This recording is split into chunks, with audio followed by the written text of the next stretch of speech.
Everyone, my self खुशबू रघुवंशी तथागत के YouTube channel में आपका स्वागत है। जैसा कि आप लोग जानते हैं, मैंने मेरी लास्ट वीडियो में बताया था कि हम जो हमारा प्रीलिम्स का सेकंड पेपर है उसकी स्ट्रेटेजी को क्या करेंगे, डिस्कशन करेंगे। तो आज हम क्या करेंगे, हमारा जो सी सेट का पेपर है, आप लोग जानते हैं पीएससी का जो प्रीलिम्स होता है उसमें दो पेपर होते हैं। एक जो पेपर होता है वो होता है हमारा सामान्य अध्ययन का और दूसरा जो पेपर होता है वो होता है हमारा सी सेट का। तो यहाँ सामान्य अध्ययन यानी कि पेपर फर्स्ट की स्ट्रेटेजी मैं डिस्कस कर चुकी हूँ। अगर आपने अभी तक वो स्ट्रेटेजी वाला वीडियो नहीं देखा है तो आप तथागत यूट्यूब चैनल पर जाकर वहाँ उस वीडियो को देख सकते हैं और अगर आपको सही लगे तो आप उस स्ट्रेटेजी को क्या कर सकते हैं, फॉलो कर सकते हैं या फिर उसी स्ट्रेटेजी का यूज़ करके आप अपनी स्ट्रेटेजी को एक और बना सकते हैं। तो यहाँ आज हम जो डिस्कशन करेंगे वो हमारा सी सेट का रहेगा और चूंकि राज्य सेवा परीक्षा के लिए भी सी सेट दिया जाता है और राज्य वन सेवा परीक्षा के लिए भी सी सेट दिया जाता है, तो दोनों ही एस्पिरेंट की यहाँ क्या रणनीति होनी चाहिए, किस तरीके से वो सी सेट को क्या करें, प्रिपेयर करें, वो चीज़ें हम देखेंगे। तो आइए स्टार्ट करते हैं हम हमारे आज का डिस्कशन। तो यहाँ सी सेट के बारे में हम डिस्कशन करेंगे। तो सी सेट में सबसे पहले तो हम क्या करते हैं, सी सेट का फुल फॉर्म देख लेते हैं। कई लोगों को पता भी होगा सी सेट का फुल फॉर्म। तो यहाँ सी सेट का फुल फॉर्म होता है सिविल सर्विस एप्टीट्यूड टेस्ट। क्या? Civil service aptitude test. और पीएससी ने जो सेकंड पेपर में लिखा हुआ है वहाँ लिखा हुआ है क्या, सामान्य अभिरुचि परीक्षण। तो ये क्या होता है, हमारा सी सेट का पेपर होता है। इसमें कैसे क्वेश्चन आते हैं, क्या क्या आता है, हम आगे डिस्कशन करेंगे। सबसे पहले तो हम क्या करते हैं, सबसे पहले हम इसका जो ऊपरी चीज़ें हैं उन चीज़ों का क्या कर लेते हैं, डिस्कशन कर लेते हैं। तो यहाँ हम मध्य प्रदेश राज्य सेवा परीक्षा के हिसाब से भी देखेंगे और मध्य प्रदेश राज्य वन सेवा परीक्षा के हिसाब से भी देखेंगे। चलिए, तो सबसे पहले हम देखते हैं क्या, मध्य प्रदेश राज्य सेवा के जो स्टूडेंट होते हैं, जो एस्पिरेंट होते हैं, वो इसको कैसे प्रिपेयर, मतलब उनके लिए इसमें क्या क्या है, और जो राज्य वन सेवा का जो एस्पिरेंट है उसके लिए इसमें क्या क्या है, वो चीज़ें हम देखेंगे। तो यहाँ सबसे पहले हम देखते हैं, क्योंकि जो राज्य वन सेवा परीक्षा की तैयारी कर रहे हैं उनके लिए जो सी सेट होता है वो केवल और केवल क्या होता है, क्वालिफाइंग होता है। क्वालिफाइंग कहने का यहाँ मतलब है कि उन्हें केवल इसमें कितना करना है, केवल और केवल 40% क्या करना है, क्वेश्चन सही करना है। क्योंकि ये तो आप जानते ही हो, दोनों जो पेपर होते हैं हमारे 200 नंबर के होते हैं, यानी कि क्वेश्चन उसमें कितने होते हैं, 100 होते हैं, यानी कि एक क्वेश्चन 2 नंबर का होता है। तो यहाँ आपको कितने लाना है, यहाँ आपको 40% ही लाना है। किसको? जो राज्य वन सेवा परीक्षा की क्या कर रहे हैं, तैयारी कर रहे हैं। और अगर आप क्या हैं, यदि आप ओबीसी, एससी, एसटी, ठीक है, और दिव्यांग श्रेणी, जो भी अगर इन कैटेगरी से अगर आप आते हैं तो आपके लिए क्या, उसमें आपको 30% क्या हो जाएगा, क्वालिफाइंग रहेगा। वो तो जनरल के लिए 40% है और 30% किसके लिए है, जो एससी, एसटी हैं, ओबीसी हैं, दिव्यांग हैं, उनके लिए। ये जो आंकड़ा है ये मैंने एमपीपीएससी ने जो नोटिफिकेशन जारी किया था, जो सिलेबस उसने दिया है वहाँ से लिया है। तो ये क्या है, क्वालिफाइंग है, किसके लिए, राज्य सेवा परीक्षा के स्टूडेंट के लिए, और ये केवल 40% है और बाकी जो कैटेगरीज हैं उनके लिए कितना है, 30% है। तो ये बात क्लियर हुई। तो यहाँ आपको क्या करना है, सिर्फ और सिर्फ इसी के हिसाब से तैयारी करना है। क्या करना है, आपको केवल और केवल इसी के हिसाब से तैयारी करना है। चूंकि ये क्वालिफाइंग है राज्य सेवा परीक्षा के स्टूडेंट के लिए, तो यहाँ पर उसकी जो मेरिट बनेगी, क्या बनेगी, उसकी जो मेरिट बनेगी वो केवल और केवल जो पेपर फर्स्ट होगा, पेपर फर्स्ट यानी कि सामान्य अध्ययन का जो पेपर होगा उसी से बनेगी। ठीक है, तो यहाँ ये जो इन्फॉर्मेशन है ये हुई किसके लिए, राज्य वन सेवा परीक्षा के लिए, सॉरी राज्य सेवा परीक्षा के लिए। अब देखेंगे हम किसके लिए, राज्य वन सेवा परीक्षा। तो राज्य वन सेवा परीक्षा में सी सेट का जो पेपर है, यानी कि अगर हम बात करें paper first plus paper second, तो पेपर फर्स्ट और पेपर जो सेकंड है इन दोनों को मिलाकर मेरिट बनती है। यहाँ पर पेपर सेकंड क्या है, क्वालिफाइंग नहीं है, इन दोनों पेपर के नंबर को मिलाकर क्या बनती है, मेरिट लिस्ट बनती है।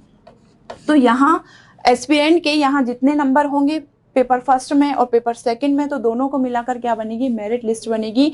तो इनका जो रिजल्ट का रहता है वो दोनों पेपर के जो मार्क्स रहते हैं उनको क्या करते हैं, मिला के बनते हैं। और यहाँ जो रहता है, यहाँ केवल और केवल क्या रहता है, क्वालिफाइंग रहता है। यहाँ अगर आप राज्य सेवा परीक्षा में क्या होता है, अगर आप इस क्वालिफाइंग परसेंटेज को क्या करते हो, क्वालिफाई करते हो, तभी आपका क्या होगा, फर्स्ट पेपर चेक होता है। लेकिन जो राज्य वन सेवा परीक्षा जो है उसमें क्या है, दोनों पेपर को मिलाकर क्या बनती है, मेरिट लिस्ट बनती है। तो अभी तक जो हुआ है, यानी कि 2019 का जो रिजल्ट था उसमें 312 नंबर पर क्या हुआ था, मेरिट लिस्ट बनी थी। ये मैं जनरल का कट ऑफ बता रही हूँ। तो ये क्या है, 312। और अभी जो 2020 में है, क्योंकि इसमें क्या थी, इसमें सीट्स कम थी, इसमें केवल और केवल कितनी, 7 ही सीटें थी, इसीलिए इसका कट ऑफ क्या है, इतना गया था। और 2020 में क्या है, 111 सीट है, तो जाहिर सी बात है इससे तो क्या होगा, कट ऑफ कम ही होगा। तो जो स्टूडेंट क्या है 270 से 280 तक अगर उनकी क्या हो रही है, स्कोरिंग हो रही है, तो वो क्या कर सकते हैं, अपनी मेंस की पढ़ाई को जारी रख सकते हैं। वहीं अगर हम इस साल देखें, मैं आपको बता चुकी हूँ इस साल क्या है, हमारे 2021 का जो नोटिफिकेशन है उसमें क्या है, 63 पोस्ट हैं। तो उसके हिसाब से कितना कट ऑफ जाएगा वो भी पेपर पे भी डिपेंड करता है। तो यहाँ क्या है, यहाँ इन दोनों पेपर को मिलाकर क्या बनेगी, मेरिट लिस्ट बनेगी, जैसे कि हर बार बनती है। ठीक है, तो यहाँ इसकी जो इन्फॉर्मेशन थी वो क्या है, यही थी कि फर्स्ट पेपर में जो है राज्य वन सेवा के लिए इसका क्या रोल है, और राज्य सेवा के लिए इसका क्या रोल है, और राज्य वन सेवा के लिए इसका क्या रोल है। चलिए अब हम क्या करते हैं, इसका सिलेबस और देख लेते हैं। तो इसका जो सिलेबस है उसमें पीएससी ने हमें दे रखा है, पहला है बोधगम्यता, फिर है संचार कौशल, क्या, संचार कौशल सहित अंतर व्यक्तिक कौशल, फिर उसके बाद तार्किक कौशल और विश्लेषणात्मक क्षमता। अभी समझाऊंगी मैं, एक एक क्वेश्चन भी आपको बताऊंगी कि इनसे कैसे क्वेश्चन आते हैं। उसके बाद निर्णय लेने और समस्या समाधान, फिर सामान्य मानसिक योग्यता, उसके बाद आधारभूत संख्यन, इसमें क्या रहेगा, आपका मैथ का पोर्शन रहेगा, और यहाँ से लेकर यहाँ तक आपका जो है वो आपका रीजनिंग का पोर्शन है। और ये वाला जो पोर्शन है, ये पोर्शन है आपका मैथ का। चूंकि इसमें हिंदी भी आती है, तो ये जो पोर्शन है हिंदी भाषा में बोधगम्यता कौशल, ये है आपका किसका, हिंदी का पोर्शन। तो यहाँ जो रीजनिंग है उसके इतने सारे टॉपिक हैं, और जो मैथ है उसके भी क्या है, यहाँ पर कई सारे टॉपिक दिए हैं, जैसे कि संख्या से रिलेटेड, विस्तार, ग्राफ, पाई चार्ट, ये सारे क्या करता है, पीएससी क्वेश्चन पूछता है। चूंकि यहाँ पहले ही लिख रखा है जो स्तर होगा वो मैथ का पूछने का वो कितना होगा, 10वीं कक्षा के हिसाब से होगा, यानी कि ज़्यादा डीप पीएससी क्वेश्चन यहाँ से, ज़्यादा टफ पीएससी क्वेश्चन यहाँ से नहीं पूछेगा। तो यहाँ पर ये जो पोर्शन है, ये पोर्शन है मैथ का, इसके बाद ये रीजनिंग का है, और ये क्या है, हिंदी का पोर्शन है। अब यहाँ पर जो आपको रीजनिंग वाला पोर्शन है, तो रीजनिंग वाले पोर्शन में क्या होगा, कैसे पीएससी क्वेश्चन पूछेगा। तो यहाँ नॉर्मल ही क्या करता है, पीएससी क्वेश्चन पूछता है। मैंने आगे कुछ टॉपिक निकाल कर रखे हैं, जिससे क्या होगा, आपको पता लगेगा कि कौन कौन सी चीज़ें पूछता है।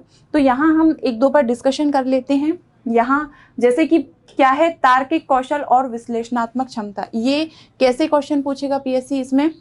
जैसे पिछला जो लास्ट पेपर हुआ था उसी का क्वेश्चन है कि आप क्या कर रहे हो, आप हवाई अड्डा है वहाँ पर आप क्या कर रहे हो, वहाँ पर आप लाइन में लगे हुए हो, वेटिंग लाइन में आप लगे हुए हो, और आप काफ़ी टाइम से एक बैग को देख रहे हो, और वो जो बैग है वो काफ़ी टाइम से ऐसा ही पड़ा हुआ है, कोई उसे छू भी नहीं रहा है और ना कोई उसको लेने आ रहा है।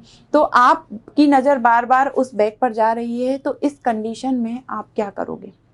तो यहाँ पर आपको तर्क लगाना पड़ेगा कि वहाँ पर पीएससी आपको 3-4 ऑप्शन देगा कि आप उस बैग को जाकर उठाओगे, आप खोजने लगोगे कि किसका बैग है। फिर एक और ऑप्शन आपको दिया है कि आप क्या करोगे, सुरक्षा सिक्योरिटी वाला जो पोर्शन है वहाँ पर जाओगे, उसको इसकी सूचना दोगे। तो इस तरीके से कई सारे क्या देगा, वो ऑप्शन देगा आपको। तो यहाँ आप क्या करोगे, सही ऑप्शन क्या हो सकता है वो आप क्या करोगे, टिक करोगे।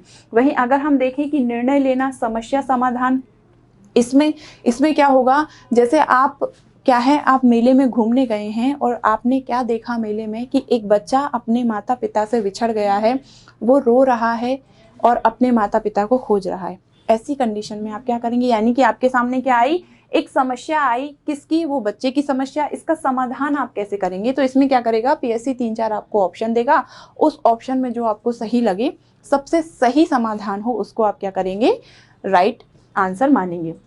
फिर उसके बाद नेक्स्ट सामान्य मानसिक योग्यता, तो इसको भी क्या करता है पीएससी यहाँ पर टेस्ट करता है। क्यों, क्योंकि पेपर का नाम क्या है, सामान्य अभिरुचि परीक्षण, सिविल सर्विस एप्टीट्यूड टेस्ट, है ना। तो यहाँ पर क्या होगा, सामान्य मानसिक योग्यता। जैसे कि क्वेश्चन आया कि आपको एक एसएमएस आता है कि आपकी लॉटरी लग गई है, उस एसएमएस के जरिए फिर होता क्या है, धीरे धीरे सामने वाला आपसे आपकी जो और डिटेल है वो मांगने लगता है। ऐसी कंडीशन में आप क्या करेंगे, तो इसी तरह छोटी छोटी क्या होती हैं, आपको तर्क, विश्लेषण, समस्या समाधान, तर्क, अवधारणा, इनसे रिलेटेड क्या होता है, क्वेश्चन यहाँ से पूछता है पीएससी।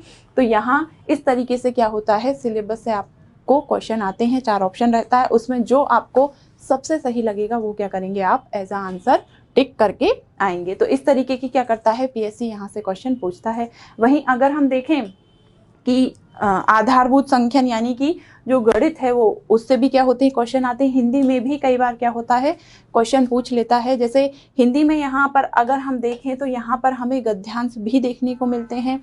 तो गद्यांश का जो पोर्शन है सी सेट में, वो कम से कम आपको 3 से 5 गद्यांश आपको हर बार देखने को ही मिलते हैं।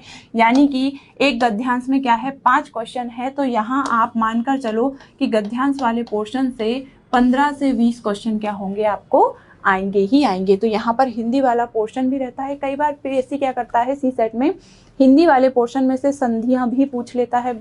और कई बार ऐसे क्वेश्चन भी रहते हैं कि अरेंज करो, आप उनको मिलाओ, जैसे कि पेड़, बीज, वृक्ष, तो इनको क्या करो, आप मिलाओ। तो ऐसे भी क्वेश्चन पूछता है। लेकिन इनके जो क्वेश्चन का लेवल रहता है वो क्या रहता है, ज़्यादा डीप ना होकर वो कैसा रहता है, सतही रहता है। तो इस तरीके से ये क्या है, हमारा सिलेबस है, किसका, हमारा पीएससी के सी सेट का। तो ज़्यादा घबराइए मत, ज़्यादा बड़ा सिलेबस नहीं है, क्योंकि राज्य सेवा परीक्षा के जो स्टूडेंट हैं वो कैसे इसको तैयार करें, और राज्य वन सेवा के परीक्षा के जो स्टूडेंट हैं वो इसको कैसे तैयार करें, वो भी हम क्या करते हैं, आगे देख लेते हैं। तो चलिए, सबसे पहले सवाल जो उठता है वो यही उठता है कि कैसे तैयार करें। क्योंकि जो राज्य सेवा परीक्षा के स्टूडेंट हैं वो ये सोचते हैं कि 40% भी कैसे क्वालिफाई करें, तो इसको हमें टाइम देना पड़ेगा। क्योंकि वो क्या करते हैं, जीएस वाले पोर्शन में ही पूरा टाइम दे देते हैं। और राज्य वन सेवा परीक्षा के जो स्टूडेंट रहते हैं उनको यहाँ पर सबसे ज़्यादा स्कोर करना पड़ता है, यानी कि 80+ तो मानकर ही चलो। तो वो कैसे तैयारी करें, तो ये भी हम देख लेते हैं। तो यहाँ सबसे पहले हम देखते हैं कि मध्य प्रदेश राज्य सेवा परीक्षा के स्टूडेंट सी सेट को कैसे तैयार करें। तो यहाँ पर इनके लिए, क्योंकि ये क्वालिफाइंग है, तो यहाँ मेरे ख्याल से ज़्यादा मेहनत करने की ज़रूरत नहीं है।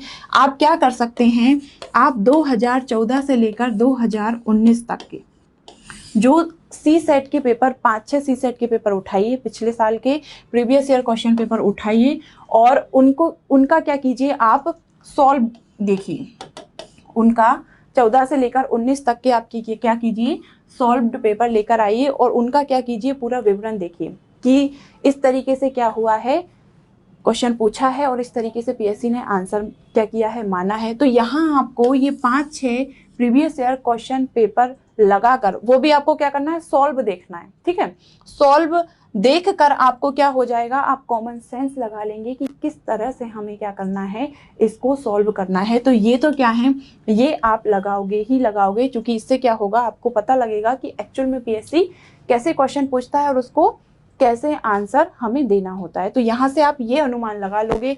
अब बात रही प्रैक्टिस की, तो प्रैक्टिस के लिए आप क्या करें, आप जहाँ भी टेस्ट सीरीज दे रहे हैं, जहाँ भी आप टेस्ट सीरीज दे रहे हैं, वहाँ पर 5-6 टेस्ट आप क्या कीजिए, 5-6 टेस्ट आप सी सेट के भी दे दीजिए। जिससे क्या होगा, आप सी सेट में टाइम मैनेजमेंट कैसे करना है, क्योंकि हम क्या करते हैं, वहाँ सॉल्व करने लग जाते हैं तो हम OMR सीट ही भरना भूल जाते हैं। तो यहाँ पर इसमें 5-6 टेस्ट दीजिए कि आप कैसे करोगे वहाँ पर टाइम मैनेजमेंट, और कैसी कैसी गलतियां यहाँ पर आपसे होंगी। तो इससे क्या होगा, 5-6 टेस्ट पेपर से आपको समझ में आ जाएगा कि हमें कैसे इस पेपर को टैकल करना है, और प्रीवियस ईयर क्वेश्चन पेपर से आपको समझ में आ जाएगा कि पीएससी पूछ क्या रहा है और आंसर हमें कैसे देना है। तो इस तरीके से मेरे ख्याल से जो राज्य सेवा परीक्षा वाले स्टूडेंट हैं उनका क्या हो जाएगा, यहाँ पर काम हो जाएगा, क्योंकि उन्हें क्या करना है, क्वालिफाई ही करना है। तो ये हुई स्ट्रेटेजी किसके लिए, राज्य सेवा परीक्षा के लिए। सिर्फ और सिर्फ क्या करना है, हमें 14 से लेकर 19 तक के प्रीवियस ईयर क्वेश्चन पेपर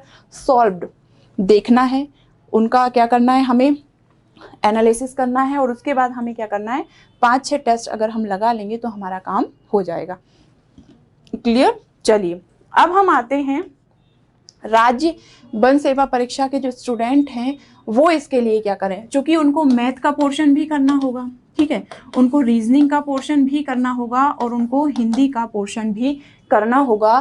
क्यों, क्योंकि उनको कम से कम यहाँ पर कितने लाना है, 80+ क्वेश्चन सही कर तो आना ही आना होगा। तो यहाँ पर मैंने क्या किया है, इन पोर्शन के लिए मैंने पिछले साल के 5-6 जो पेपर हैं उनको क्या किया है, एनालिसिस किया है, और मैंने इनमें क्या किया है, जैसे मैथ के कौन कौन से पोर्शन से पीएससी क्वेश्चन पूछ ही रहा है वो निकाले हैं, उसके बाद रीजनिंग से कौन कौन से टॉपिक से क्वेश्चन पूछ रहा है वो मैंने निकाले हैं, हिंदी से भी कैसे हैं वो भी मैंने निकाले हैं। तो यहाँ पर मेरे पास क्वेश्चन पेपर है, उसमें मैंने क्या किया है, मैंने जो मैथ के टॉपिक हैं जो कि पिछले 5-6 सालों से पीएससी पूछ रहा है, यहाँ से ज़रूर क्या करता है, वो क्वेश्चन पूछता है, वो मैंने निकाल लिए हैं।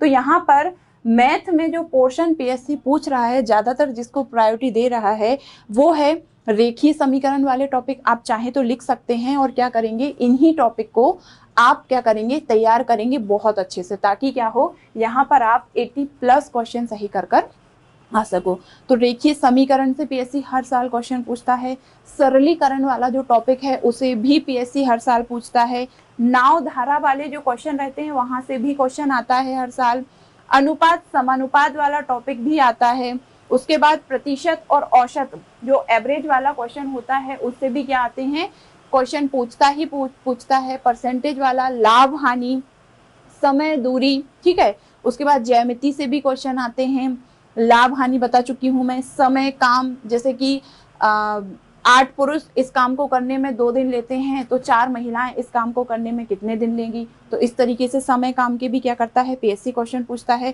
वहीं डाटा इंटरप्रिटेशन का तो आ ही जाता है, उसमें क्या होता है, डायरेक्ट आपको 5 क्वेश्चन मिलते हैं, चाहे वो पाई चार्ट पूछ ले, चाहे वो क्या करे, ग्राफ वगैरह कुछ पूछ ले, तो उसमें क्या होते हैं, मैथ के डाटा इंटरप्रिटेशन के जो पोर्शन है उसमें से डायरेक्ट आपको कितने 5 क्वेश्चन यहाँ पर देखने को मिलते हैं। उसके बाद क्षेत्रमिति, द्विघात समीकरण, ये जो टॉपिक मैंने ये बोले हैं, ये जो टॉपिक हैं ये पिछले जो 5-6 साल का CSET का पेपर रहा है उसका एनालिसिस करके मैंने जो टॉपिक से पीएससी क्या करता है, क्वेश्चन पूछता है, उनको निकाला है। तो आप क्या कर सकते हो, आप इन्हीं टॉपिक को प्रायोरिटी दे सकते हो, और आप क्या करोगे, इन्हीं टॉपिक को प्रायोरिटी देकर बिना ज़्यादा फालतू के टॉपिक को किए अपने जो मैथ वाला पोर्शन है उसको क्या करोगे, स्ट्रॉन्ग कर लोगे। चलिए अब रीजनिंग का भी मैंने यहाँ पर एनालिसिस करके 5-6 साल के जो क्वेश्चन पेपर हैं वहां से निकाला है। जैसे कि इसमें पीएससी क्या करता है, कोई पहेली दे देता है। पहेली कैसे देगा कि आप क्या है, आप एक परिवार में 6 सदस्य हैं, ठीक है, ABCDEF कुछ भी दे दिया, 6 सदस्य हैं, 6 सदस्यों में से 3 महिलाएं हैं, 3 पुरुष हैं। फिर वो बोलेगा कि A B की बेटी है, F D का पति है, तो बताइए इसका इससे क्या संबंध होगा। तो इस तरह से क्या करेगा, कोई पहेली पूछ लेगा। वहीं दूसरा पूछता है वो पोर्शन की बैठक व्यवस्था दे देगा। बैठक व्यवस्था कैसे, जैसे मान लीजिए कि ये गोल टेबल है, गोल टेबल पर ABCD 6 लोग बैठे हुए हैं, 7 लोग बैठे हुए हैं, A इसके दाईं ओर है, B इसके बाईं ओर है, वो इसके सामने है, वो उसके लेफ्ट में है। तो इस तरीके से क्या करेगा, वो बैठक व्यवस्था से भी क्वेश्चन पूछता है, हर बार पूछता है। फिर पासा से रिलेटेड क्वेश्चन पूछता है कि पासे के इस और ये है तो उसके जो अपोजिट साइड है उसके यहाँ कौन से वो होंगे, अंक होंगे। तो इस तरीके से पासे से भी क्वेश्चन पूछता है। फिर रीजनिंग में वो घड़ी से रिलेटेड भी क्वेश्चन पूछता है कि ये जो घड़ी की सुई है इतने टाइम में इतनी है तो इतने टाइम बाद कितनी हो जाएगी। कैलेंडर से भी क्वेश्चन पूछता है वो हर बार। कैलेंडर में कैसे, जैसे मान लीजिए क्वेश्चन पूछा कि 1 जनवरी 2022 को सैटरडे है तो 1 जनवरी 2001 को कौन सा डे होगा। तो ऐसे क्या करता है वो कैलेंडर से भी क्वेश्चन पूछ लेता है। फिर लापता आंकड़े, लापता आंकड़े से भी कैसे क्वेश्चन पूछेगा, जैसे उसने क्या किया, एक बॉक्स दे दिया और बोला कि ये फिर त्रिभुज, अब इसमें क्या आएगा, कुछ भी दे देगा इस तरीके से। तो ये लापता वाले क्वेश्चन से भी क्या, पोर्शन से भी वो क्या करता है, क्वेश्चन पूछता है। फिर दर्पण की छवि, दर्पण की छवि से भी क्वेश्चन पूछता है। और एक और क्वेश्चन जो हर बार आता ही आता है वो क्या है, आकृति। ठीक है, आकृति बना देगा वो कोई सी भी इस तरीके से और बोलेगा कि बताइए इस आकृति में कितने त्रिभुज हैं, कितने त्रिकोण हैं। तो इस तरीके से क्या है, आकृति से भी क्वेश्चन पूछता है क्या, पीएससी रीजनिंग वाले पोर्शन से। तो यहाँ पर मैंने आपको मैथ और रीजनिंग दोनों पोर्शन से कौन कौन से टॉपिक को पीएससी प्रायोरिटी देता है वो मैंने आपको बताया। और हिंदी से भी क्या होता है, सामान्य क्वेश्चन आते हैं, स्वर संधि विसर्ग संधि भी कभी कभी पूछ लेता है, कभी कभी क्या करता है, नॉर्मल जो रचनाएं हैं, जैसे एक बार कामायनी का आया था कि ये किसने लिखी है, इसके रचयिता कौन है, वो भी पूछ लिया। तो हिंदी से क्या होता है, इस तरीके के क्वेश्चन आते हैं। बाकी जो राज्य वन सेवा परीक्षा के स्टूडेंट हैं उनके लिए जो सबसे बड़ा पोर्शन है वो क्या है, मैथ और रीजनिंग का है। यही क्या करता है, उन्हें सी सेट में लीड दिलाता है। तो मैंने मैथ के भी आपको कुछ टॉपिक बताए जो पीएससी क्या करता है, हर साल पूछता है, रीजनिंग के भी टॉपिक बताए। तो मेरे ख्याल से आप क्या कर सकते हैं, इन्हीं टॉपिक को बहुत अच्छे से तैयार कर आप मैथ और रीजनिंग में लीड ले सकते हैं। तो इस तरह से कि कैसे तैयारी करें राज्य सेवा परीक्षा वाले और राज्य वन सेवा परीक्षा वाले, तो मैंने यहाँ आपको समझाने की कोशिश की है। आई होप आपको समझ में आया होगा। तो आज की क्लास में इतना ही। जो भी चीज़ें हैं क्लियर हुई होंगी कि क्वालिफाइंग किसके लिए है, क्वालिफाइंग किसके लिए नहीं है, कट ऑफ कितना जाएगा, हम कैसे तैयारी करें, इसका जो सिलेबस है उसको कैसे समझें, मैंने आपको सब समझाने की कोशिश की है। तो आज की क्लास में इतना ही। Take care, thank you so much.